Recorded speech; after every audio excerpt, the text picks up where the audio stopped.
Buenas noches con todos, bienvenidos a compartir de la palabra del Señor, que esta es una noche especial en su presencia y de manera especial les damos la bienvenida a todas aquellas personas que se conectan por primera vez con nosotros. Siempre sabemos que Dios tiene algo muy especial para sus vidas. Antes de compartir el mensaje, queremos traer con gozo, con alegría, con mucha gratitud y sobre todo con toda nuestra honra lo que al Señor le corresponde, que son nuestros diezmos y nuestras ofrendas, de estas primicias que hablan de cuánto agradecido está nuestro corazón delante de Él. Y sabemos también que cuando nosotros honramos al Señor, Él honra y bendice nuestras vidas de gran manera. Esta noche quiero compartir este mensaje que lo he titulado ¿Y qué después de la resurrección? Y esta es una buena pregunta porque muchas personas y aún creyentes, después de celebrar el domingo de resurrección, olvidan la importancia de esto. Como decíamos el domingo, la resurrección es la prueba, la evidencia de que todas sus promesas son verdaderas, es esta veracidad de que su palabra y sus promesas son verdaderas. Entonces las personas después de esta celebración lo olvidan y siguen caminando, a veces en una vida religiosa, otras vuelven a la desesperanza y muchas veces no hay este entendimiento de la palabra. Y para ello, para explicar esto, volvamos a la mañana de la resurrección y vamos a comprender algunas cosas allí. Veamos Lucas 24, del 1 al 8 en la Reina Valera. El primer día de la semana, muy de mañana, vinieron al sepulcro trayendo las especias aromáticas que habían preparado y algunas otras mujeres con ellas, y hallaron removida la piedra del sepulcro. Y entrando no hallaron el cuerpo del Señor Jesús. Aconteció que estando ellas perplejas por esto, he aquí se pararon junto a ellas dos varones con vestiduras resplandecientes, y como tuvieron temor y bajaron el rostro a tierra, les dijeron: ¿por qué buscáis entre los muertos al que vive? No está aquí, sino que ha resucitado. Acordaos de lo que os habló cuando aún estaba en Galilea, diciendo: es necesario que el Hijo del Hombre sea entregado en manos de hombres pecadores y sea crucificado y resucite el tercer día. Entonces ellas se acordaron de sus palabras. Es interesante que ellas recordaron las palabras del Señor. Y veamos en este mismo capítulo el verso 9 al 11 en la Reina Valera. Y volviendo del sepulcro dieron nuevas de todas estas cosas a los 11 y a todos los demás. Eran María Magdalena y Juana y María, madre de Jacobo, y las demás con ellas, quienes dijeron estas cosas a los apóstoles. Mas a ellos les parecían locura las palabras de ellas y no les creían. Notemos que aquí dice que les parecía una locura. Otras versiones dicen una tontería, un disparate. Otra versión dice les parecían fábulas sin sentido. Y el punto es que ellos no se acordaban de la palabra, de lo que el Señor les había dicho. Y ellos habían vivido con la palabra, habían vivido con el Señor, que era la palabra, y tal vez la tristeza, el temor, hizo que lo olvidaran. Y esto sucede muchas veces con muchas personas que por causa de la tristeza, por causa del dolor, de la frustración, del temor, olvidan las promesas del Señor, olvidan la palabra y no han entendido lo que traen estas promesas. Entonces, veamos qué sucedió con dos de sus discípulos caminos de Maús. Dice y en algunas versiones dice discípulos, en otras dice seguidores. Y antes de leer el versículo, quiero explicarle lo que significa Emaús: fuentes de aguas termales o baños calientes. Y es interesante porque, ¿qué es lo que mayormente hacen las aguas termales? Relajan la tensión. Y a veces es lo que hacemos. Buscamos en otras aguas sacar las tristezas, las tensiones, las derrotas, pero debemos recordar que es solamente el agua de la palabra lo que puede ayudarnos a hacerlo. Entonces ahora sí vayamos a Lucas 24, el verso 13 al 16 en la Reina Valera. Y he aquí dos de ellos iban el mismo día a una aldea llamada Emaús, que estaba a 60 estadios de Jerusalén, e iban hablando entre sí de todas aquellas cosas que habían acontecido. Sucedió que mientras hablaban y discutían entre sí, Jesús mismo se acercó y caminaba con ellos, mas los ojos de ellos estaban velados para que no le conociesen. Interesante está este detalle. Sus ojos estaban velados, no podían ver. En la versión, la Biblia, la palabra dice, pero tenían los ojos tan ofuscados que no le reconocieron. En la Dios hablaba y dice, pero aunque le veían, algo les impedía darse cuenta de quién era.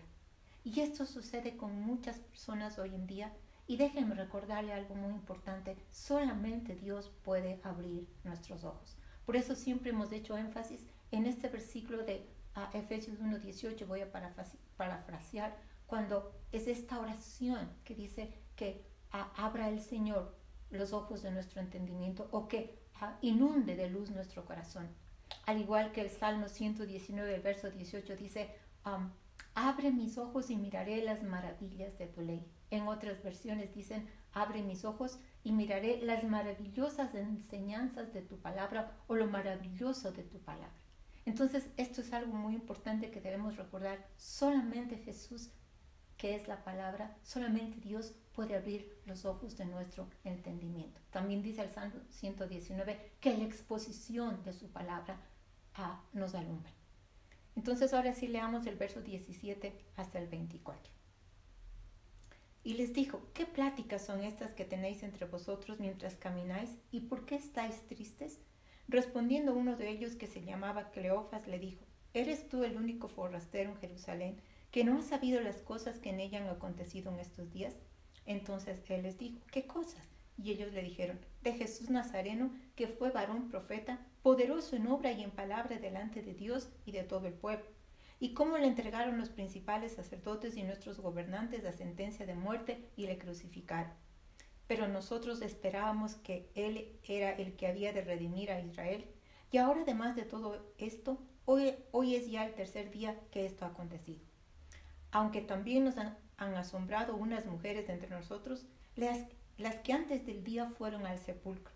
Y como no hallaron su cuerpo, vinieron diciendo que también habían visto visión de ángeles, quienes dijeron que él vive. Y fueron algunos de los nuestros al sepulcro y hallaron así como las mujeres habían dicho, pero a él no le vieron.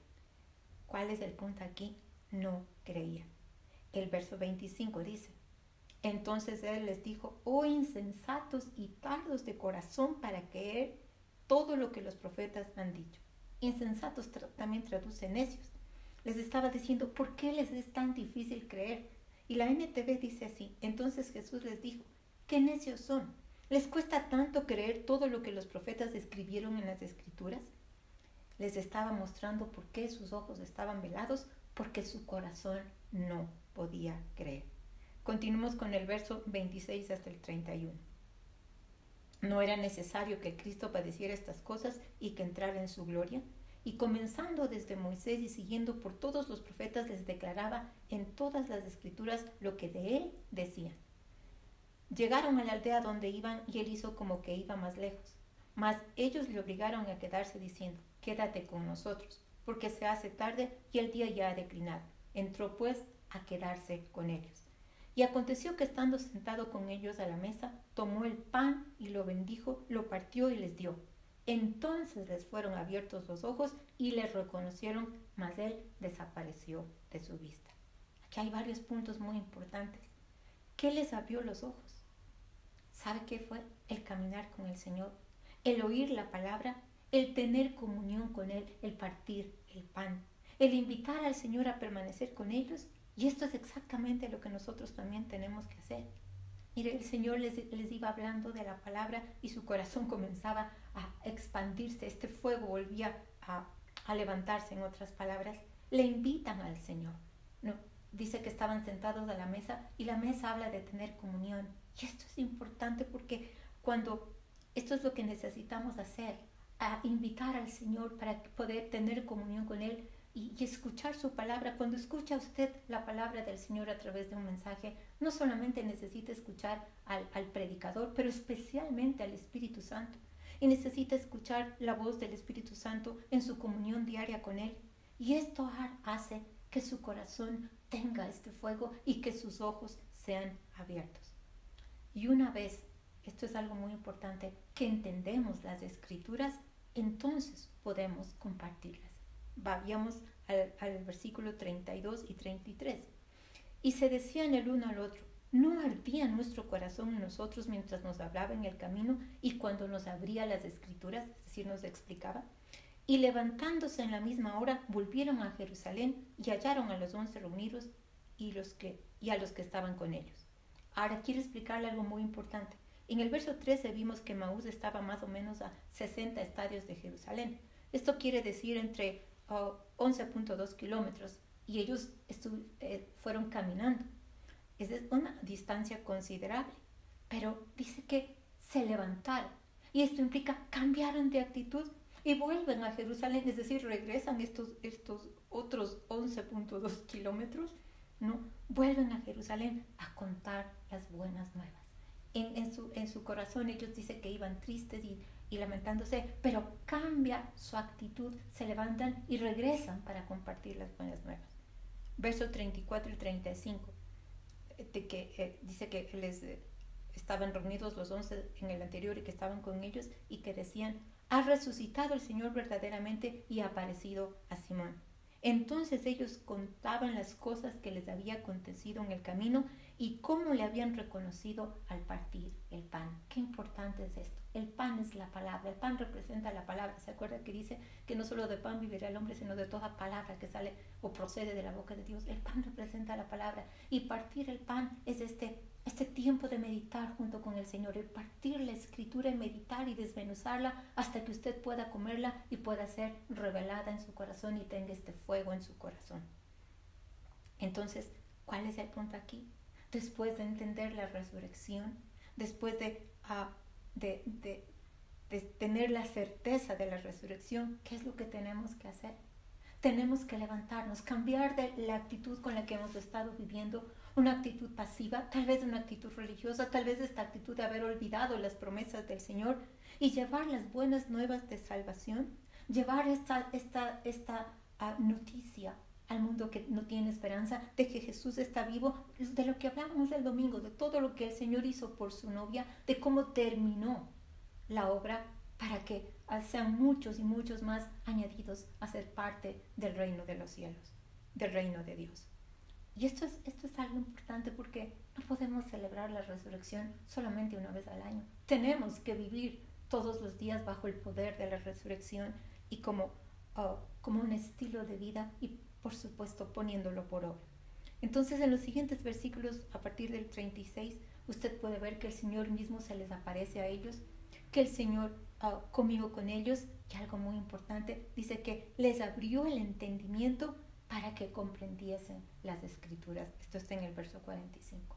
Necesitamos pedir al Señor esto que abra nuestros ojos y que abra también nuestro entendimiento para comprender las escrituras. Verso 46 al 48 dice: y les dijo: así está escrito, y así fue necesario que el Cristo padeciese y resucitase de los muertos al tercer día, y que se predicase en su nombre el arrepentimiento y el perdón de pecados en todas las naciones, comenzando desde Jerusalén, y vosotros sois testigos de estas cosas. Entonces, vuelvo a insistir, esta es la necesidad que tenemos. Tenemos que preparar llevar la palabra, llevar las buenas de salvación, como hemos estado hablando. Tenemos que estar preparados para la venida del Rey, cuando venga por su iglesia y después venga con su iglesia. Y dos cosas, el verso 49, antes de explicar esto. He aquí yo enviaré la promesa de mi Padre sobre vosotros, pero quedaos vosotros en la ciudad de Jerusalén hasta que seáis investidos de poder desde lo alto. Sabemos que esto se refería al derramamiento del Espíritu Santo que fue en Pentecostés y todo lo que esto sucedió. Y dos cosas que quiero explicarle muy rápidamente. Necesitamos pedir al Señor, como había mencionado, que abra nuestros ojos, los ojos de nuestro corazón, que abra nuestro entendimiento y que nos llene de su Espíritu Santo. El pastor Patricio compartió hace algunas semanas toda una serie de enseñanzas cargadas de poder respecto del Espíritu Santo. Si usted no las oyó, o si usted necesita volver a entender esto, por favor vaya a los archivos y vuelva a escuchar y reciba todo esto que va a bendecir su vida. Entonces esta noche quiero orar por dos cosas muy importantes y quiero pedirle al Padre, quiero pedirle a nuestro precioso Espíritu Santo que esté en medio nuestro y que abra nuestro entendimiento y también nos inunde con su poder.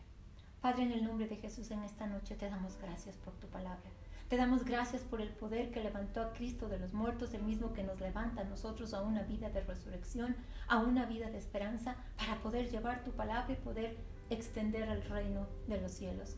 Bendecimos tu nombre, Señor, y en esta noche con todo mi corazón te pido que abras los ojos de nuestro corazón, que inundes de luz nuestro corazón y que abras nuestro entendimiento. Señor, que tu palabra sea tan clara en nuestro corazón para que podamos comprender las maravillas de tu ley, la maravillosa palabra, Señor, y el poder que en ella hay.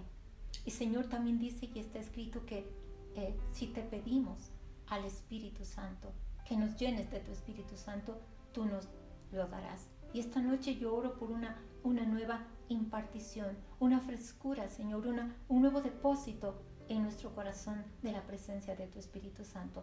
Señor, nos vaciamos de todo aquello que estemos llenos para que podamos ser llenos de tu Espíritu y de manera especial aquellas personas que, Señor, tal vez te conocen pero no han experimentado nunca la llenura de tu Espíritu.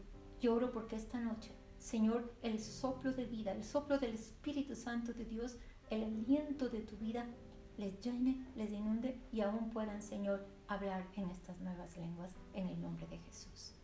Te damos gracias, Señor, porque solo necesitamos creer. Y nosotros te creemos en esta noche que te estás moviendo con tu poder en medio nuestro, en el nombre de Jesús. Antes de terminar, quiero invitarle a usted que tal vez se conectó por primera vez con nosotros. Lo primero que necesita hacer es entregar su vida a Jesucristo para poder tener la salvación y la vida eterna. Y quiero animarle a hacer lo que dice la palabra de todo su corazón, esta declaración con su boca, esta oración en la que le va a entregar su vida a Jesucristo. Por favor, repita conmigo. Señor Jesús, en esta noche te pido perdón por todos mis pecados. Vengo delante de ti y reconozco mi necesidad de un Salvador. Te doy gracias por haber muerto en la cruz por mí y haber resucitado de los muertos para darme vida y salvación. Te recibo, Jesús, como mi Señor, mi Salvador y mi dueño. Lléname de tu Espíritu Santo. Perdona todos mis pecados, todas aquellas cosas con las que te ofendí, y gracias porque tu sangre me lava y me limpia. Escribe mi nombre en el libro de la vida y revélame la salvación en el nombre de Jesús. Gracias, Señor. Bienvenido a la familia de Dios, que esta noche sea una noche de gozo. Usted es una criatura nueva, sus pecados han sido perdonados y es mi oración que también pueda recibir esta impartición de la presencia y la llenura del Espíritu de Dios en su vida. Si necesita contactarnos, en pantalla está un número al que puede hacerlo. Y a ustedes, amados hermanos, amada familia en el Señor, no olvide vivir esta vida de resurrección. Pedirle al Señor día a día que nuestros ojos sean abiertos, que nuestro entendimiento sea abierto y que su Espíritu Santo llene nuestras vidas en el nombre de Jesús. Que tenga una noche bendecida y que el Señor obre en medio de cada uno de sus hogares. Buenas noches.